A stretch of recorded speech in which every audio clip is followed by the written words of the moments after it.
But humans are biologically wired to reproduce, or to at least have the desire to practice reproducing.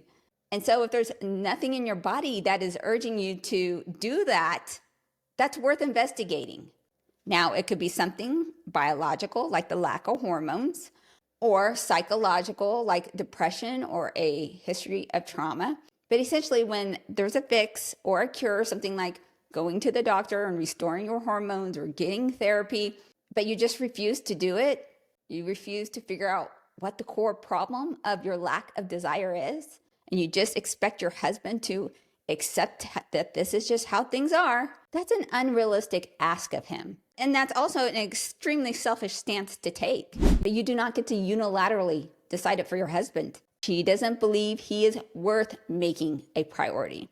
Meaning that if she valued her husband, she would set up the doctor's appointments. She would go to therapy. She would do the work. She would understand that she has an obligation to show up physically for her husband. And she would understand that a unilateral decision where sex is no longer on the table is a breach of the marital vows and contract that she made. And she does not get to change the terms and conditions of that contract without proper discussion and agreement. A woman who values her husband values his emotional needs and bids for affection. A woman who constantly rejects her husband makes him into an involuntary monk. And that's not what he signed up for.